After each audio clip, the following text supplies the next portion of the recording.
الشيطان الرجيم بسم الله الرحمن الرحيم السلام عليكم ورحمة الله وبركاته إن الحمد لله نحمده ونستعينه ونستغفره ونعوذ بالله من شرور أنفسنا من سيئات أعمالنا من يهده الله فلا مضل له ومن يضلل فلا هادي له أشهد أن لا إله إلا الله وحده لا شريك له وأشهد أن محمدا عبده ورسوله الذي لا نبي ولا رسول بعده. Bapak Ibu yang dirahmati oleh Allah Subhanahu wa taala, alhamdulillah segala puji hanya milik Allah Azza wa Jalla, yang mana Dia masih memberikan nikmat kepada kita pada malam hari ini, berupa nikmat yaitu taufiknya agar kita senantiasa menuntut ilmu syar'i. Dan di antara kabar gembira bagi kita semuanya, di pertemuan kali ini dan pertemuan berikutnya adalah kita membahas sebuah kitab yang isinya dan kandungannya sangatlah agung. Bahasanya sangatlah luar biasa jika dibaca bahasa aslinya. Begitupun kandungan-kandungan maknanya. Yaitu perihal tentang bertamasya ke taman surga atau mengenal bagaimana surga Allah Subhanahu wa taala. Karena di antara metode penyampaian dalam teks-teks syar'i, baik dalil-dalil Al-Qur'an maupun As-Sunnah, ada disampaikan dengan dua hal. Yang pertama dengan at-targhib, yaitu memotivasi seseorang supaya gemar beramal soleh. Seseorang seringkali dimotivasi dengan surga, dengan balasan kebaikan, dengan bidadari-bidadari, kemudian dengan minuman-minuman yang lezat di surga, dengan makanan-makanan nikmat, kemudian buah-buahan yang segar. Itu motivasi bagi kita agar kita senantiasa termotivasi dalam beramal kebaikan. Begitupun metode berikutnya yaitu at-tarhib, yaitu melarang seseorang dari berbuat hal-hal yang dilarang oleh Allah Subhanahu wa taala dengan memberikan ancaman.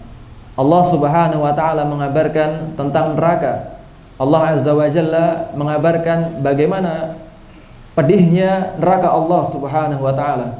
Allah Azza wa Jalla dan juga Rasulullah sallallahu alaihi wasallam mengabarkan bagaimana keadaan di hari kiamat. Nah, Rasulullah sallallahu alaihi wasallam mengabarkan bagaimana tentang azab kubur. Ini merupakan at-tarhib, yaitu mengancam seseorang supaya dia tidak tergiur untuk mengerjakan hal-hal yang dilarang oleh Allah Subhanahu wa taala. Dan metode targhib dan juga tarhib dari Allah Subhanahu wa taala dan Rasulnya ini adalah sebaik-baik metode ketika disampaikan kepada umatnya. Kalau kita mengenal metode dalam mendidik anak-anak kita dengan metode reward dan punishment, yaitu memberikan upah kalau dia mengerjakan kebaikan, atau memberikan dia satu hukuman kalau dia melanggar satu larangan misalnya. Nah, dibalik ketika kita memberikan punishment atau reward kepada mereka, ada ketidakadilan. Tapi reward dan punishment dari Allah Subhanahu wa taala sama sekali tidak ada celah ketidakadilan di dalamnya. Ketika Allah Azza wa Jalla mengetahui niat kita buruk, meskipun seolah-olah di hadapan manusia kita sebagai seorang yang baik, maka Allah Subhanahu wa taala tetap akan mengganjar niat kita yang berisi keburukan tadi. Ketika kita seolah-olah dikemas di hadapan manusia sebagai seorang yang alim, padahal kita di hadapan Allah Subhanahu wa taala adalah seorang yang hina, yang menghinakan dirinya kepada dunia. Sebagaimana sebuah hadis Rasulullah sallallahu alaihi wasallam pernah menceritakan 3 orang atau 3 golongan yang Allah Azza wa Jalla seret dengan wajahnya ke neraka jahanam. Yang pertama adalah orang yang berjihad di jalan Allah. Ketika di dunia manusia melihatnya sebagai seorang mujahid, wah ini mujahid di jalan Allah Subhanahu wa taala. Tapi kata Allah Subhanahu wa taala, kadzabta, engkau berdusta. Sungguhnya engkau berjuang atau berperang di jalan Allah ini bukan dalam rangka mencari ridhoku, tapi dalam rangka supaya manusia menyebut engkau mujahid dan engkau telah mendapatkan di dunia. Maka Allah Subhanahu wa taala menyuruh malaikatnya untuk apa? Untuk menyeret orang ini ke dalam neraka jahanam dengan wajahnya di bawah. Kemudian golongan yang kedua yaitu golongan orang yang menginfakkan hartanya di jalan Allah Subhanahu wa taala. Memberikan hartanya untuk pengajian, memberikan hartanya untuk anak yatim, akan tapi cuman kemasan di luarnya. Allah Azza wa Jalla melihat niatnya, kemudian Allah mengatakan kadzabta, engkau dusta. Katanya engkau menginfakkan hartamu supaya manusia menyebutmu sebagai seorang dermawan dan engkau telah mendapatkan di dunia. Maka Allah Azza wa Jalla memerintahkan orang ini ke neraka jahanam dengan diseret wajahnya di bawah. Kemudian golongan yang ketiga, yaitu golongan orang yang alim, penampilannya alim, kemudian seolah-olah berilmu, menyampaikan dalil dari Al-Quran dan Sunnah. Akan tapi Allah Azza wa Jalla mengatakan, kadzabta, engkau dusta. Sungguhnya engkau mencari ilmu ini dalam rangka supaya manusia menyebutmu sebagai seorang alim, sebagai seorang abid, seorang ahli ibadah. Tapi ternyata apa? Allah Azza wa Jalla tahu niat orang ini, dan orang ini dijerumuskan ke dalam neraka jahanam. Artinya apa? Artinya Allah Azza wa Jalla memberikan reward dan punishment kepada hamba-hambanya dengan sebaik-baik reward dan punishment. Gak ada yang adil selain Allah Subhanahu wa Ta'ala dalam memberikan reward dan punishment kepada hamba-hambanya. Salawat serta salam semoga terlimpahkan kepada baginda yang mulia Muhammad sallallahu alaihi wasallam, yang dengan petunjuknya kita menapaki jalan-jalan agama ini, yang dengan petunjuknya pula kita hendaknya sebagai seorang muslim beragama. Kata Rasulullah sallallahu alaihi wasallam, man ahdatsa fi amrina hadza ma laysa minhu fa huwa raddun. Barang siapa yang berbuat hal-hal yang baru dalam agama, yang tidak ada perkaranya dalam perkara kami, yaitu petunjuk dalam perkara kami, maka kata Rasulullah sallallahu alaihi wasallam, fa huwa raddun, maka dia tertolak. Jadi kalau kita pengen selamat nanti di akhirat, pengen mendapatkan buah surga yang akan kita ceritakan tentang kabar-kabarnya ini, maka konsekuensinya adalah kita apa? Mengikuti Rasulullah sallallahu alaihi wasallam.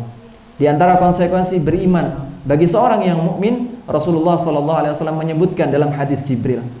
Sinten sing hafal hadis Jibril di sini? Sanes yoga-yogane kalau putra-putrane insyaallah pun hafal sedanten. Saniki bapak-bapake pun. Monggo. Wonten angkat tangan. Nanti kalau minta hadiah ke Pak Eko, sanes ke kula. Hadis Jibril dari awal sampai akhir coba. Oke, insya Allah hafal, cuman nggak mau riya. Tadi kan sudah disebutkan, kalau seorang yang riya bakal diseret wajahnya ke neraka jahanam. Karena nggak mau riya, Ustaz, insya Allah nggak usah disebutkan di sini. Nanti kami WA, insya Allah. Masya Allah, barakallahu fikum. Baik. Hadis Jibril, hadisnya sangat panjang. Rasulullah SAW ditanya oleh Jibril alaihissalam perihal 3 hal atau 4 hal. Yang pertama tentang masalah Islam. Apa itu berislam? Kemudian yang kedua pertanyaan tentang masalah al-iman. Akhbirni anil iman. Ya Muhammad, kabarkan kepadaku tentang perihal keimanan. Apa kata Rasulullah SAW ketika mendefinisikan masalah keimanan? Beliau mengatakan di akhir, wa tu'mina bil yaumil akhir. Dan engkau beriman kepada hari akhir. Maka konsekuensi seorang dikatakan beriman niku mboten saged memisahkan yang 6 perkara yang jenengan hafal niku. Kalau 6 hal rukun iman yang jenengan hafalkan, iman kepada Allah, iman kepada malaikat Allah, iman kepada kitab-kitab Allah, iman kepada utusan Allah, iman kepada hari akhir, iman kepada takdir Allah baik dan buruknya, niku mboten saged dipisahkan, Pak. Kalau dipisahkan, maka seorang tidak dikatakan sebagai seorang yang beriman. Wes, aku tak ngimani Allah Subhanahu wa Ta'ala, tapi aku beribadah dengan caraku sendiri. Artinya dia tidak beriman kepada Rasulullah sallallahu alaihi wasallam. Napa wonten sing kados mekaten? Wonten. Beriman ngakunya beriman kepada Allah Subhanahu wa Ta'ala, tapi ternyata napa? Salatnya misalnya cuma 3 waktu dalam sehari semalam. Katanya salat yang penting eling. Nah, niki contoh orang yang ngaku beriman kepada Allah tapi tidak mengimani utusan Allah Subhanahu wa Ta'ala. Padahal Rasulullah sallallahu alaihi wasallam sudah mencontohkan bagaimana tata cara salat yang benar. Bagaimana tata cara dalam sehari semalam sudah contohkan Rasulullah sallallahu alaihi wasallam. Maka di antara konsekuensi seorang beriman kepada Allah Subhanahu wa Ta'ala adalah dia mengimani hari-hari akhir. Nah, ini disebutkan pula oleh Allah Subhanahu wa Ta'ala dalam surah Al-Baqarah ayat 4. Sinten menyebutkan Al-Baqarah ayat 4. Dihitung. Kalau ayat pertama kan mudah nggih. Napa? Alif lam mim. Nah, ini ayat keduanya. Diurut, monggo. Nggih. Wabil akhirati hum yuqinun. Dan dengan hari akhir atau terhadap ke akhirat, maka hum yuqinun, mereka mengimaninya. Jadi di antara ciri orang beriman atau di antara seseorang bisa disebut sebagai seorang yang beriman ketika dia mengimani hari akhir. Dan hari akhir ini adalah hari setelah kematian, Pak. Peristiwa-peristiwa hari akhir itu peristiwa yang dimulai setelah hari hari kematian. Makanya Utsman bin Affan radhiyallahu anhu ketika melewati sebuah kuburan, maka beliau menangis. Ketika ditanya sahabatnya, "Kenapa engkau menangis, wahai Utsman? Apakah engkau khawatir nanti kondisimu di akhirat demikian dan demikian?" Maka Utsman mengatakan, "Enggak." "Terus kenapa engkau menangis?" Kata Utsman, "Aku khawatir kondisiku nanti di alam kubur ini." Kata Utsman bin Affan, "Barang siapa yang selamat di alam kubur ini, maka perjalanan di akhirat aman. Kalau enggak selamat di alam kubur ini, maka perjalanan di akhirat akan tersendat-sendat." Maka nanti kita bisa menilai Pak diri kita. Nanti bakalan masuk surga atau nginep neraka dulu, kita lihat nanti ketika kita sudah meninggal. Pun jenengan mboten usah crita teng kula kalih lintune, jenengan emot-emot piyambak nanti di akhir-akhir pun jenengan bakal emot diri jenengan piyambak. Ternyata benar dulu ketika disampaikan oleh para pemateri bahwasanya kondisi saya di alam kubur ini menentukan bagaimana kondisi nanti di akhirat. Kalau kondisi kita dinampakkan bagaimana azab Allah Subhanahu wa taala neraka, wah pun nanti di akhirat kita bakal nginep di neraka. Kecuali Allah Azza wa Jalla mengampuni kita. Maka ampunan Allah Subhanahu wa taala ini satu-satunya hal yang paling kita harapkan di dunia ini. Pun kita nggak mendapatkan bagian di dunia nggak masalah Pak. Kita nggak mendapatkan kekayaan sebagaimana kekayaan orang-orang kafir nggak masalah. Tapi kalau ampunan Allah Azza wa Jalla tidak turun kepada kita, wes ini yang layak untuk dan patut untuk kita sesali. Padahal ampunan Allah Subhanahu wa taala dikatakan oleh Allah Subhanahu wa taala, "Inna rahmati sabaqat ghadabi." Sungguhnya rahmatku ini lebih mendahului dibandingkan azabku. Kalau seorang enggak mendapatkan ampunan Allah Subhanahu wa taala, ini berarti orang sudah kebangetan. Rahmat Allah begitu luas, tapi ketika disampaikan, diberikan kesempatan untuk mendapatkan ampunan Allah Subhanahu wa taala, kemudian kita enggak manfaatkan sebaik-baiknya, maka ini seburuk-buruk hamba. Jadi ketika didapatkan kesempatan, Allah Azza wa Jalla mengatakan, barang siapa yang mohon ampun di waktu ini, kata Allah, yaitu ketika di hadis qudsi, barang siapa mohon ampun kepadaku di waktu ini sepertiga malam, maka aku akan mengampuninya. Allah Subhanahu wa taala sudah memberi kesempatan kepada kita agar kita mendapatkan ampunan di sepertiga malam, tapi kita enggak manfaatkan sebaik-baiknya. Maka disebut apalagi kita sebagai seorang hamba, kecuali hamba yang tidak tahu diri dalam memanfaatkan ampunan-ampunan Allah Subhanahu wa taala. Dan surga Allah Subhanahu wa taala ini tidak bisa kita gapai dengan mudah. Di surga Allah Azza wa Jalla yang bakal kita kaji di pertemuan-pertemuan ini bukanlah sesuatu yang mudah kita dapatkan. Jangan mikir surga Allah Subhanahu wa taala sesuatu yang mudah. Rasulullah sallallahu alaihi wasallam mengatakan, "Huffatin naru" neraka itu akan dikelilingi sesuatu yang dicintai oleh syahwat kita. Dan surga itu akan dikelilingi oleh sesuatu yang bil makarih, dengan sesuatu yang dibenci oleh syahwat kita. Jadi kalau syahwat kita mancing kita dengan sesuatu yang dia cintai, maka artinya kita tengah menuju kepada neraka Allah. Kalau kita atau syahwat kita membenci sesuatu yang kita berusaha untuk lakukan meskipun syahwat kita menepisnya, maka ingatlah hal tersebut kita tengah menuju ridha Allah Subhanahu wa taala. Tadi kita sebutkan bahwasanya keimanan kepada surga itu salah satu bagian dari keimanan kita kepada hari akhir. Sebagaimana ayat dalam surah Al-Baqarah, wa hum bil akhirati hum yuqinun. Dan mereka beriman kepada hari akhir. Ibnu Hajar rahimahullah taala mengatakan, wal imanu bil yaumil akhir, dan keimanan kepada hari akhir yadkhulu fihi al mas'alatu fil qabr. Masuk ke dalamnya al mas'alah fil qabr. Segala pertanyaan, azab kubur, kemudian fitnah kubur, semua masuk ke dalam pengertian hari akhir. Jadi seorang dikatakan beriman kepada hari akhir ketika dia mengimani tentang masalah-masalah kubur. Kemudian yang kedua, wal ba'tsi wan nusyur, yaitu pembangkitan manusia, wan nusyur, dan juga kembalinya manusia ke alam ba'ts atau ke alam pembangkitan.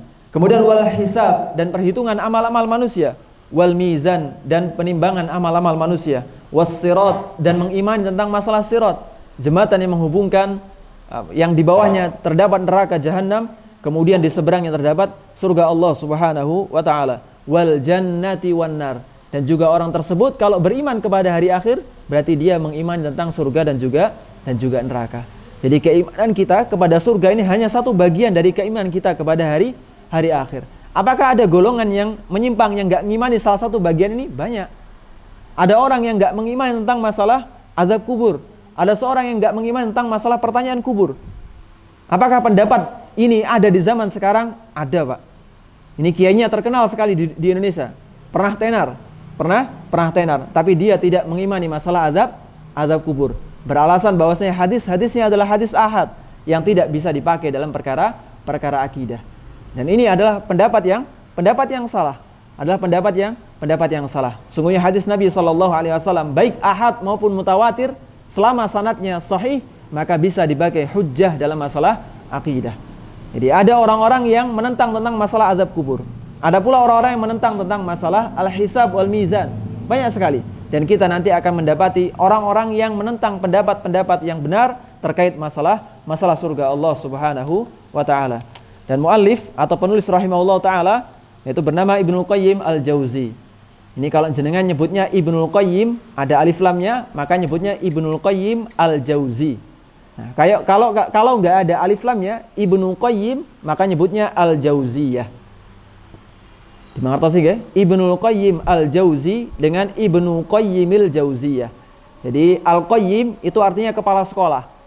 Jadi bapak dari Ibnul Qayyim yaitu Muhammad bin Abi Bakar, yaitu Abu Bakar, itu membuat madrasah, membuat sekolahan, tempat belajar namanya Al-Jauziyah. Madrasah Al-Jauziyah. Kan banyak madrasah yang dinisbatkan dengan daerahnya. Madrasah Al-Jauziyah, Madrasah As-Saulatiyah, dan seterusnya. Dan Al-Qayyim ini sebutan bagi pendiri madrasahnya atau inisiator madrasahnya atau kepala sekolahnya. Maka Ibnul Qayyim itu anak dari kepala sekolah. Al-Jauzi dinisbatkan kepada madrasahnya. Qayyimil Jauziyah berarti kepala sekolah bagi madrasah Jauziyah. Pun mumet mboten napa-napa. Yang penting kalau Ibnul Qayyim berarti Al-Jauzi, kalau Ibnu Qayyim berarti Al-Jauziyah. Niku cara nyebut yang benar. Dan penulis rahimahullah ta'ala memiliki banyak sekali kitab. Dan kitab ini hanya satu gelintir dari puluhan kitab beliau. Bahkan ratusan dari kitab beliau. Di antara kitab-kitab beliau misalnya Ad-Da' wad-Dawa, kemudian Al-Wabilus Thayyib, kemudian Zadul Ma'ad. Nah, terus kemudian Hadil Arwah ila Biladil Afrah. Ini judul asli dari buku, kalau misalnya jenengan punya bukunya, itu Bertamasya ke Taman Surga. Jadi judul aslinya Hadil Arwah ila Biladil Afrah. Jadi ke negeri yang penuh kebahagiaan, yaitu surga Allah Subhanahu wa taala. Bapak Ibu yang dirahmati oleh Allah Subhanahu wa taala, kalau kita sudah tahu konsekuensi keimanan kita kepada hari akhir adalah mengimani surga, maka jangan sampai kita sebagaimana kondisi orang-orang yang disebutkan Ibnu Qayyim di muqaddimahnya, kondisi orang-orang yang mohon maaf pandir. Orang-orang yang tidak cerdas dalam melihat sesuatu. Jadi ketika dia melihat kenikmatan surga yang sedemikian rupa, terus kemudian dia menggadaikannya dengan hal-hal yang sesaat selama di dunia. Dia mendapati bahwasanya nikmat surga berupa hal-hal makanan-makanan yang lezat, dia menukarnya dengan makanan-makanan yang diharamkan oleh Allah Subhanahu wa taala.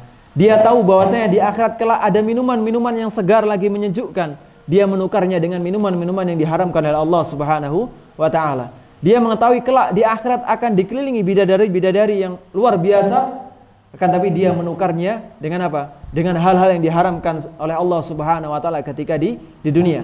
Allah Subhanahu wa taala berfirman, "Fa amma man tagha." Maka orang-orang yang berlebih-lebihan dalam beramal sesuatu, yaitu berbuat maksiat, wa atharal hayatad dunya, dan dia lebih mementingkan kehidupan dunia, fa innal jahima hiyal ma'wa. Maka neraka jahanam lebih cocok baginya untuk tempat kembali. Wa amma man khafa maqama rabbih. Adapun orang-orang yang takut dengan kedudukan Rabbnya, terus kemudian wa nahan nafsa 'anil hawa. Kemudian dia menahan hawa nafsunya dari apa? Dari hal yang diharamkan oleh Allah Subhanahu wa taala, fa innal jannata hiyal ma'wa, maka surga adalah tempat kembali baginya. Oleh karenanya Bapak Ibu yang dirahmati oleh Allah Subhanahu wa taala, kalau kita sudah tahu kenikmatan-kenikmatan surga demikian rupa dan bagaimana ngerinya neraka Allah Subhanahu wa taala, maka hendaknya kita sebagai seorang hamba milih atau cerdas dalam memilih.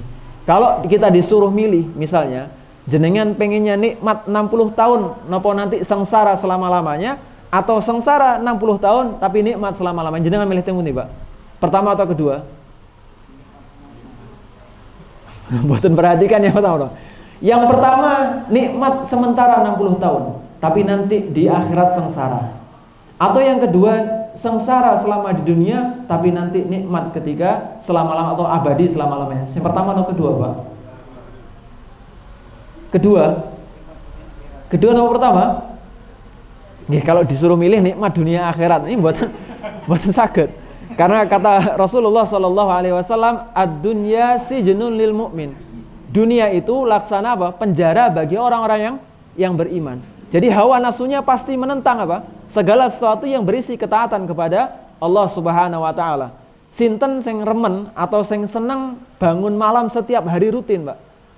Membuka matanya di sepertiga malam terakhir sinten sing seneng. Mboten kata sing seneng. Ini sesuatu yang dibenci oleh hawa nafsunya. Melek pada saat orang-orang lain tidur. Ini sesuatu yang dibenci oleh hawa nafsunya. Dan siapa yang suka ketika orang-orang menyaksikan bioskop misalnya, terus kemudian menyaksikan film-film yang menampilkan hal-hal yang diharamkan oleh Allah Subhanahu wa taala, siapa di antara mereka atau di antara manusia yang meninggalkan hal demikian? Bahkan ramai akhir-akhir ini ketika para penghafal Al-Qur'an menutup telinganya ketika mendengarkan musik, ramai orang-orang yang menentang. Orang-orang liberal menentang dengan apa? Dengan dalih bahwasanya musik itu bisa menenangkan jiwa mereka. Ini hal-hal yang disukai hawa nafsunya. Hal-hal yang disukai hawa nafsunya. Dan sedikit orang yang mampu untuk menutup telinganya ketika mendengarkan musik. Dan itu dilakukan dan apa? Dibenci oleh hawa nafsu. Jadi ini merupakan tabiat atau tabiat dunia, bahwasanya dunia yang dikelilingi dengan hal-hal yang disenangi oleh hawa nafsunya. Dan kelak surga Allah Subhanahu wa taala dikelilingi dengan hal-hal yang surga Allah Azza wa Jalla dikelilingi dengan hal-hal yang dibenci oleh hawa nafsunya. Bapak Ibu yang dirahmati oleh Allah Subhanahu wa taala, muallif rahimahullah taala menyebutkan di awal babnya perihal tentang fi bayani wujudil jannati al-an, yaitu tentang eksistensi surga pada saat ini. Jadi ada perdebatan di beberapa kelompok dalam Islam, apakah surga itu sudah eksis pada saat ini? Apakah Allah Azza wa Jalla sudah menciptakan surga pada saat ini? Apakah neraka sudah ada? Maka kata muallif rahimahullah taala, lam yazal ashabu Rasulillah sallallahu alaihi wasallam wattabi'una wa tabi'uhum wa ahlu sunnati wal hadisi qatibatun wa fuqahaul islami wa ahlu tasawufi wa zuhdi ala i'tiqadi dzalika wa isbati. Para ahlu sunnah wal jamaah seluruhnya sepakat bahwasanya surga Allah Subhanahu wa taala sudah ada pada masa ini. Jadi Allah Azza wa Jalla sudah menyediakan surga bagi orang-orang yang beriman pada masa ini. Jadi Allah Azza wa Jalla sudah menciptakan surga. Terus apakah ada yang menentang? Maka jawabannya ada. Kata beliau rahimahullah ta'ala, ila an wa akhbaru biha ila an nabaghat nabighatan minal qadariyah wal mu'tazilah fa ankarat an takuna makhluqatan al-an. Jadi golongan orang-orang Mu'tazilah, orang-orang yang mementingkan akal mereka dibandingkan nas, dibandingkan dalil-dalil syar'i, maka mereka menentang tentang eksistensi surga dan neraka pada masa ini. Baik, kita lanjutkan selanjutnya. Baik, kita lanjutkan sedikit, Pak. Jadi ini kita santai mohon bahasnya supaya kitabnya selesai. Dimohon bersabar kalau dibacakan kitabnya kok kajiannya kayak gitu, supaya kita tahu paham dari awal sampai akhir. Ibnu Qayyim rahimahullah taala melanjutkan, wa akhbaru biha ila an nabaghat nabighatan minal qadariyah wal mu'tazilah. Jadi golongan dalam Islam, firqah dalam Islam jumlahnya sangat banyak. Makanya Rasulullah sallallahu alaihi wasallam dalam sebuah hadis menyebutkan ada 73 atau umatku akan berpecah menjadi 73 golongan. Dan 72-nya semuanya di neraka kecuali satu golongan, yaitu Ahlus Sunnah wal Jamaah. Yaitu orang-orang yang mengikuti Rasulullah sallallahu alaihi wasallam dan para sahabatnya, baik dalam masalah akidah, terus kemudian masalah suluk, yaitu masalah tingkah laku, kemudian dalam masalah adab, dalam masalah pengamalan agama dan lain sebagainya. Maka ini ciri Ahlus Sunnah wal Jamaah. Pentingnya kita mengetahui firqah-firqah ini adalah kita supaya bisa apa? Menghindari pemikiran-pemikiran mereka di zaman ini. Karena nggak mungkin di zaman ini ada orang yang ngaku saya ini Mu'tazilah misalnya, atau saya ini Qadariyah, atau saya ini Jabriyah. Pasti semuanya mengaku saya ini Ahlus Sunnah wal Jamaah, saya ini Ahlul Hadis, saya ini Ahlul Athar. Tapi apa yang membedakan mereka semua? Yang membedakan adalah apakah pemikiran mereka, apakah pendapat mereka sebagaimana pendapat yang di Rasulullah SAW pegang dan juga para sahabatnya. Jadi kalau kita tahu oh ini pemikirannya demikian, maka kita katakan oh ini pemikirannya Jabriyah. Oh ini pemikirannya demikian, maka kita katakan oh pemikirannya apa? Qadariyah dan lain sebagainya. Contoh ringan misalnya, ada ungkapan yang sering beredar di tengah kita, yang mengatakan misalnya hiduplah seperti air, mengalir begitu saja, gak usah terlalu ngoyo misalnya, gak usah ngoyo-ngoyo untuk ngikutin ini, ya sudah ngikutin saja, ngalir saja. Apakah pemikiran seperti ini tepat? Maka jawabannya kurang tepat dari satu sisi. Sisi apa yang tidak tepat? Bahwasanya ada golongan dalam Islam namanya Jabriyah, yaitu orang-orang yang manut takdir dan berkeyakinan bahwasanya manusia nggak memiliki hak pilihnya. Jadi manusia nggak memiliki usaha, yang penting ngikutin takdir Allah terus semuanya. Maka ini pemikiran seperti ini juga tidak tepat atau tidak benar. Golongan ekstrim yang kedua yang berlawanan dengan ini adalah golongan orang-orang yang meniadakan takdir Allah Subhanahu wa taala. Mereka menyangka atau berkeyakinan, berakidah bahwasanya mereka berbuat ini bukan ketetapan Allah Subhanahu wa taala. Mereka berbuat maksiat bukan ketetapan dari Allah Subhanahu wa taala. Akan Nabi Ahlussunnah wal Jamaah berada di tengah-tengah di antara keduanya, yaitu seorang makhluk atau seorang hamba memiliki keinginan untuk berbuat A, untuk berbuat B, ingin berbuat A, ingin berbuat B dan seterusnya, akan tapi semuanya tadi berada di bawah kehendak Allah Subhanahu wa taala. Saged bedakan nggih antara golongan yang pertama tadi Jabriyah dengan golongan berikutnya itu golongan Qadariyah. Ada pula dalam masalah takfir misalnya. Dalam masalah takfir Islam, di dalam Islam terdapat banyak firqah, banyak golongan. Ada orang-orang yang mengkafirkan para pelaku dosa besar, yaitu golongan orang Khawarij dan juga Mu'tazilah. Bedanya apa antara Khawarij dan Mu'tazilah? Kalau Khawarij mengatakan bahwasanya orang yang melakukan dosa besar, maka mereka kafir ketika di dunia dan di neraka mereka kekal lama-lamanya. Meskipun mereka dari golongan orang-orang yang muwahhid, golongan orang yang bertauhid kepada Allah Subhanahu wa taala. Ketika melakukan satu dosa besar, maka orang ini kafir. Ini kalau golongan Khawarij. Mu'tazilah sama keyakinannya dengan Khawarij, yaitu apa? Yaitu mengatakan para pelaku dosa besar akan khalidun mukhalladuna finnar, yaitu akan kekal selama-lamanya di neraka. Bedanya mereka mengatakan orang seperti ini ketika di dunia manzilah baina manzilatain, yaitu berada di antara dua tempat, gak kafir ya gak beriman, gak kafir ya gak beriman. Itu beda antara golongan Mu'tazilah dan orang Khawarij. Yang berselisihan dengan mereka yaitu golongan orang-orang Murji'ah, orang yang berkeyakinan bahwasanya keimanan orang zaman sekarang itu sebagaimana keimanan para sahabat ridwanullahi alaihim ajmain, yang mana para sahabat memiliki keimanan tinggi, orang-orang zaman sekarang juga keimanan tinggi. Orang-orang yang berbuat kefasikan itu sama kedudukannya dengan orang yang rajin sholat malam. Orang-orang yang rajin berzina itu sama kedudukannya orang-orang yang menjaga dirinya dari perbuatan yang diharamkan. Ini kedudukan orang-orang Murji'ah, keyakinan orang-orang Murji'ah. Adapun Ahlussunnah wal Jamaah mengatakan al-imanu yazidu wa yanqus. Iman itu bertambah dan juga berkurang. Dan pokok-pokok keyakinan orang-orang yang menyimpang ini kadangkala dipakai oleh orang-orang zaman sekarang, dan mereka menisbatkan pemikiran mereka kepada Ahlussunnah wal Jamaah. Dan dalam masalah surga ini, orang-orang Qadariyah dan juga orang Mu'tazilah berkeyakinan bahwasanya surga tidak ada masa-masa sekarang. Sementara Ahlussunnah wal Jamaah berpendapat bahwasanya surga dan neraka sudah ada atau sudah diciptakan oleh Allah Subhanahu wa taala. Wa qalat, dan mereka mengatakan balillahu yunshi'uha yaumal qiyamah. Allah Azza wa Jalla akan menciptakan surga nanti di hari kiamat. Jadi Allah, kata Mu'tazilah ini, Allah menciptakan surga nanti di hari kiamat. Uang tempatnya pembalasan nanti di hari kiamat, kok ngapain Allah Azza wa Jalla menciptakan surga di masa ini?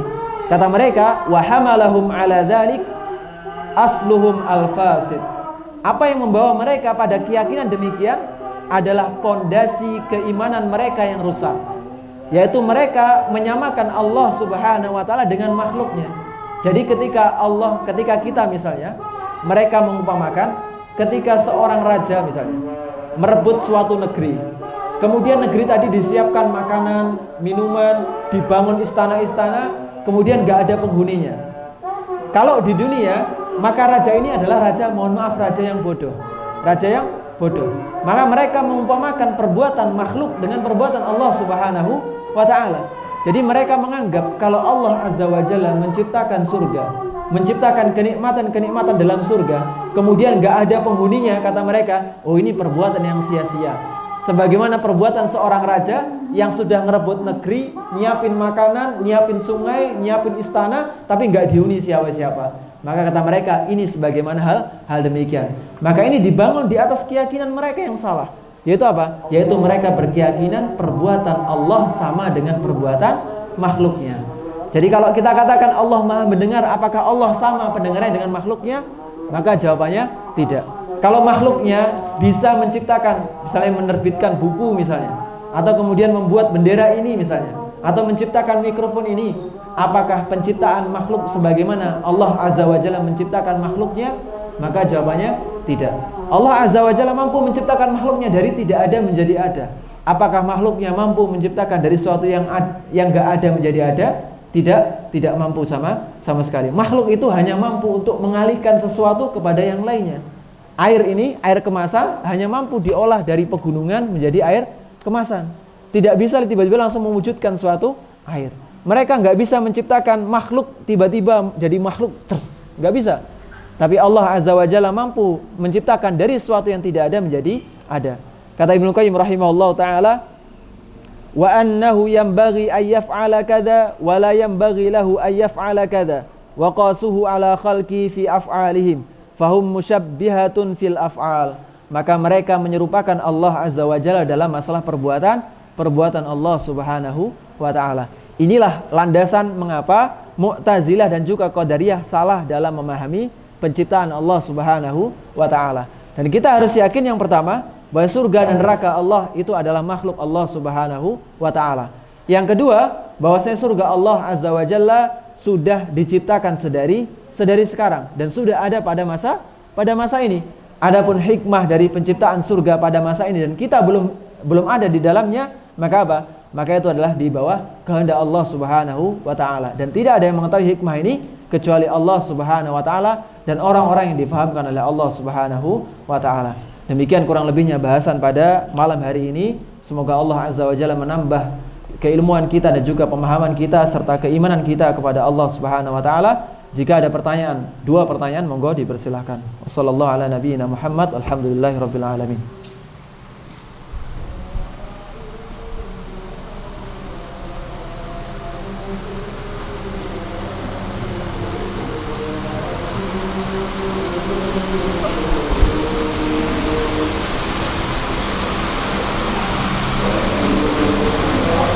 Mboten wonten, alhamdulillah. Cekap nggih? Jika demikian cekap semanten kajian pada malam hari ini. Semoga Allah Azza wa Jalla memberikan taufiknya kepada kita dan kita tutup dengan doa kafaratul majlis. Subhanakallahumma wa bihamdika asyhadu an la ilaha illa anta astaghfiruka wa atubu ilaik. Assalamualaikum warahmatullahi wabarakatuh.